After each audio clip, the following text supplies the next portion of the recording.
Point में आप सभी लोगों का स्वागत है। आज हम लोग देखेंगे आरपीसी नॉमेनक्लेचर, यानी आज हम लोग क्या पढ़ेंगे IUPAC नॉमेनक्लेचर, यानी आईपीएसी नॉमेनक्लेचर में आईपीसी नॉमेनक्लेचर में हम लोगों ने पढ़ा था क्या क्या, एल्केन, एल्कीन, एल्काइन, एल्किल समूह और हैलोजन क्रियात्मक समूह, इन सबको हम लोग देखते हैं। यानी कि एल्केन के बारे में बताया गया, इसके बारे में बताया गया, एल्केन के बारे में बताया गया, इसमें सिंगल बंध पाया जाता है। इसके लिए जो हमारा अनुलग्न होता है एन होता है। इसका सामान्य सूत्र CnH2n+2 होता है। यानी पहचान के लिए देखा जाएगा कि एल्केन कैसे पहचानेंगे, तो ये वहां पर बंध क्या उपस्थित होगा, एकल बंध होगा, तो अंत में क्या जुड़ा होगा, एन जुड़ा होगा। या फिर संरचना दी जाएगी तो वहां पर हाइड्रोजन की संख्या देखेंगे, अगर कार्बन के दुगने से 2 अधिक है तो समझ लेंगे क्या है, वह एल्केन है। दूसरा हम लोगों ने क्या देखा था, तो एल्कीन हम लोग क्या पढ़ते हैं, एल्कीन जिसमें द्वितीय बंध पाया गया था, जिसका अनुलग्न की बात कर लें इन था, क्या था, इन, जिसका सामान्य सूत्र CnH2n होता है। अगर संरचना दी गई है तो हम लोग वहां पर बंध को देखेंगे, अगर डबल बंध पाया जाएगा तो समझ लेंगे कि एल्कीन है। या फिर नाम दिया है तो उसमें इन शब्द अगर आता है तो हम लोग समझ लेंगे क्या है, एल्कीन है।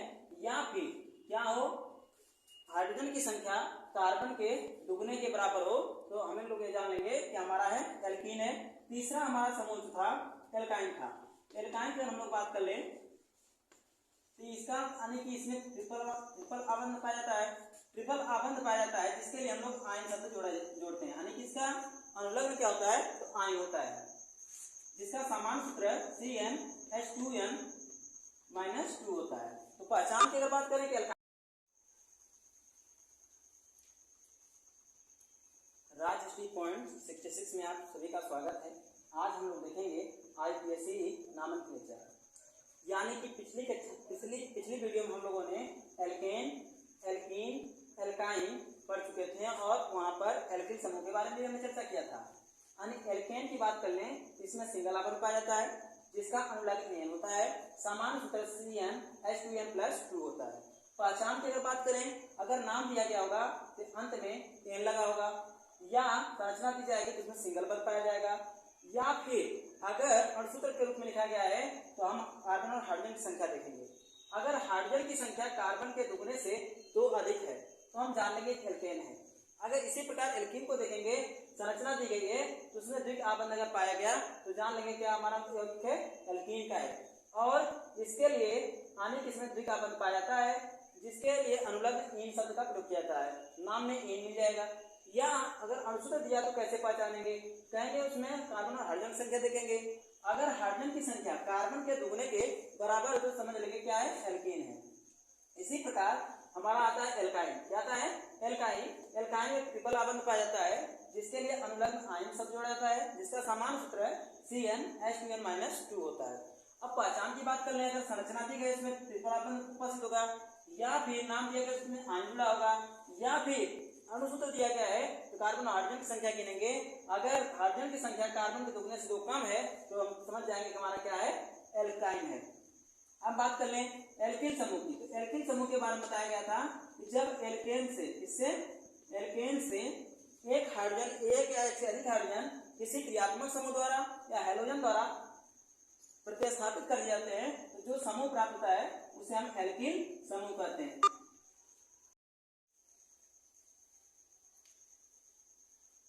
तो हम लोग एल्किल समूह के बारे में बात कर रहे थे। एल्किल यानी समूह की बात कर लें तो आपने कहा कि यहाँ से यानी एल्केन परमाणु से एक या एक से अधिक हाइड्रोजन जो किसी क्रियात्मक समूह द्वारा या हाइड्रोजन द्वारा विस्थापित कर दिए गए, इसलिए इसका सामान्य सूत्र है क्या होगा, CnH2n+1 हो जाता है। इसके लिए यानी कि इसमें तो सिंगल आबंध पाया जाएगा क्योंकि एल्केन से ही प्रतिस्थापित हुआ है। और दूसरी बात, इसके लिए ईल शब्द अनुलग्न क्या जोड़ा जाता है, ईल जोड़ा जाता है। अब हम लोग हैलोजन की बात कर लें, हैलोजन में क्या देखा गया था हमने, क्लोरो, ब्रोमो, फ्लोरो और आयोडो देखा था हमने। अब बात करें क्रियात्मक समूह, तो क्रियात्मक समूह में हमारे क्या क्या मिलते हैं, ROH, RCHO, RCOOH, R CO R R ROR R NH3 R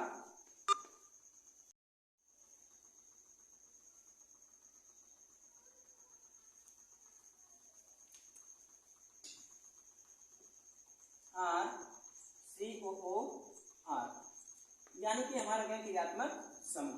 तीन क्रियात्मक समूह में ये हमारा अल्कोहल हो गया, एल्डिहाइड हो गया, कार्बोक्सिलिक हो गया, कीटोन हो गया, ईथर हो गया, एमीन हो गया और एस्टर हो गया।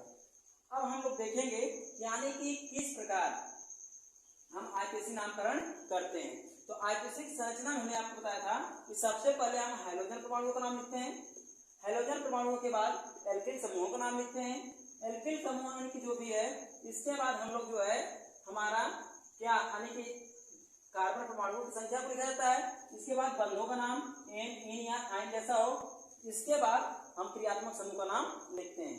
अब जैसे हम लोग देखें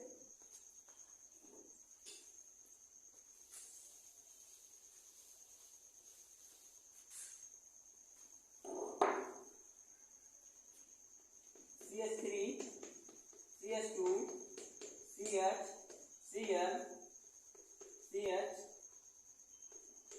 Br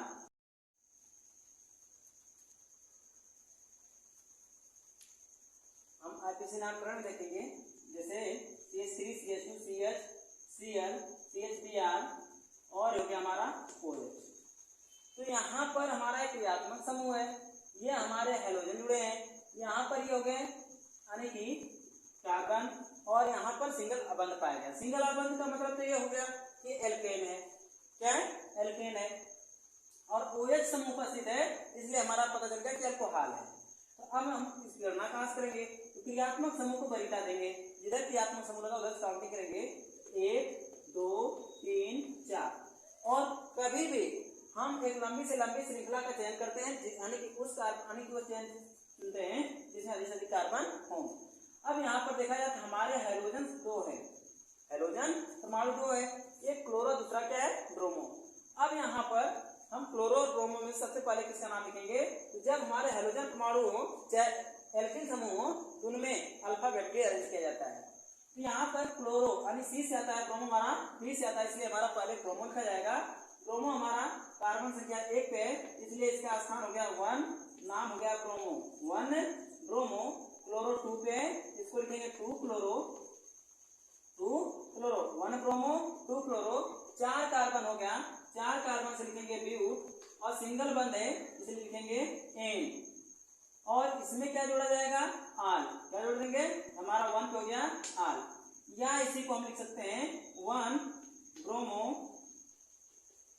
2 chloro 1 bromo 2 chloro butanol, क्या लिखेंगे ब्यूटेनॉल लिखेंगे, क्या लिखेंगे 1 ब्रोमो 2 क्लोरो ब्यूटेनॉल।